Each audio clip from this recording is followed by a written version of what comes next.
VD. സതീശനെ ഇപ്പോൾ ജയിലിൽ കയറ്റുമെന്ന് ചൂണ്ടിക്കാട്ടിയിറങ്ങിയ പിണറായി വിജയന്റെ പോലീസ് കെട്ടിച്ചമച്ച കേസാണ് പുനർജനി പദ്ധതി. അന്ന് വി.ഡി. സതീശൻ പ്രതിപക്ഷ നേതാവാണ്.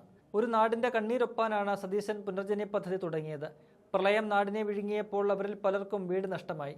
ഇതിനു പിന്നാലെ ഒരു ജനപ്രതിനിധി എന്ന നിലയിൽ തന്റെ കടമ നിറവേറ്റുവാനാണ് വി.ഡി. സതീശൻ പുനർജനി പദ്ധതിക്ക് രൂപം നൽകിയത്. ഇതാണ് പിണറായി വിജയനും മുൻ സർക്കാരും ആയുധമാക്കി മാറ്റിയത്. ഈ കേസിൽ നിന്നിപ്പോൾ വി.ഡി. സതീശൻ പുറത്തു വരുമ്പോൾ നീതി ലഭിക്കുന്നത് ഒരു വ്യക്തിക്ക് മാത്രമല്ല, ഒരു നാടിന് ഒന്നാകെയാണ്.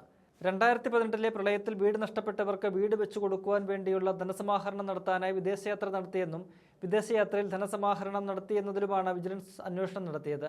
അന്ന് വിജിലൻസ് പിണറായി വിജയന്റെ പോക്കറ്റിലായിരുന്നു. എന്നാൽ ഇന്ന് അതേ വിജിലൻസ് വി.ഡി. സതീശനെ കുറ്റവിമുക്തനാക്കുമ്പോൾ കാലം കണക്കു പറഞ്ഞു തുടങ്ങി എന്ന് കാണാം. കേസിൽ വി.ഡി. സതീശന് ഒരു പങ്കുമുണ്ടെന്ന് തെളിയിക്കാൻ വിജിലൻസിന് സാധിച്ചിട്ടില്ല. ₹1 ഇടപാടിൽ പോലും വി.ഡി. സതീശന് പങ്കില്ലെന്ന് വ്യക്തമായത് ചൂണ്ടിക്കാട്ടി ആഭ്യന്തരമന്ത്രി രമേശ് ചെന്നിത്തലയാണ് കേസ് അവസാനിപ്പിക്കാൻ ഉത്തരവിട്ടത്. ഫയൽ മുഴുവൻ പഠിച്ചിട്ടാണ് പറയുന്നത്. UDF സർക്കാർ അധികാരത്തിലെത്തിയതുകൊണ്ടല്ല വി.ഡി. സതീശന് ക്ലീൻ ചിറ്റ് നൽകുന്നത്. സതീശനെതിരെ യാതൊരു തെളിവും അന്നും കണ്ടെത്തിയിരുന്നില്ല. തെളിവ് കണ്ടെത്താത്തതിനാലാണ് കഴിഞ്ഞ സർക്കാർ കേന്ദ്ര ഏജൻസി അന്വേഷിക്കണമെന്ന് പറഞ്ഞത് എന്നായിരുന്നു ഈ വിഷയത്തിൽ രമേശ് ചെന്നിത്തല പ്രതികരിച്ചത്.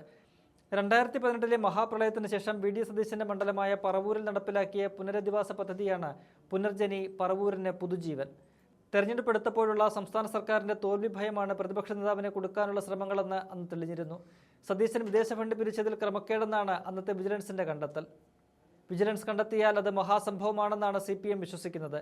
എന്നാൽ വിജിലൻസിനെ ഭരിക്കുന്നത് പിണറായി വിജയനാണെന്നതുകൊണ്ട് ഇത് തെരഞ്ഞെടുപ്പ് സ്റ്റണ്ടാണെന്ന് പ്രത്യേകം പറയേണ്ട കാര്യവുമില്ല. സതീശനെ CBI വഴി അപകടത്തിൽപ്പെടുത്തുവാനുള്ള പിണറായി വിജയന്റെ നീക്കത്തിന് കിട്ടിയ അടികൂടിയാണ് ഈ വിധി എന്ന് കാണാം. നേരത്തെ ഒന്നാം പിണറായി സർക്കാരിനെതിരെ അവിശ്വാസ പ്രമേയം കൊണ്ടുവന്നപ്പോൾ അതിന് പ്രതിരോധമെന്ന നിലയിൽ പുനർജനി പദ്ധതിക്കെതിരായ ആരോപണം CPM ആദ്യം ഉന്നയിച്ചു. ആ ആരോപണത്തിന് മറുപടിയായി വി.ഡി. സതീശൻ പറഞ്ഞത് ഏത് അന്വേഷണ ഏജൻസി വേണമെങ്കിലും അന്വേഷിക്കട്ടെ, ആ അന്വേഷണത്തിനൊടുവിൽ കേരളത്തിൽ നടപ്പിലാക്കാൻ പറ്റുന്ന ഏറ്റവും നല്ല പുനരുജ്ജീവന പദ്ധതിയെപ്പറ്റി നിങ്ങൾക്ക് റിപ്പോർട്ട് കിട്ടും എന്നാണ്.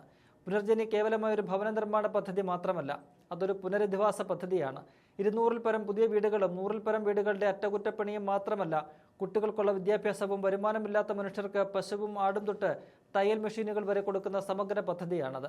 രാഷ്ട്രീയ വൈരത്തിന്റെ പേരിൽ പുനർജനി പോലെ മനുഷ്യരെ ചേർത്ത് നിർത്തുന്ന ഒരു പദ്ധതി എതിർക്കുന്നത് ജനവിരുദ്ധമാണെന്നും അന്ന് പ്രതിപക്ഷത്തായിരുന്ന കോൺഗ്രസ് ചൂണ്ടിക്കാട്ടിയിരുന്നു.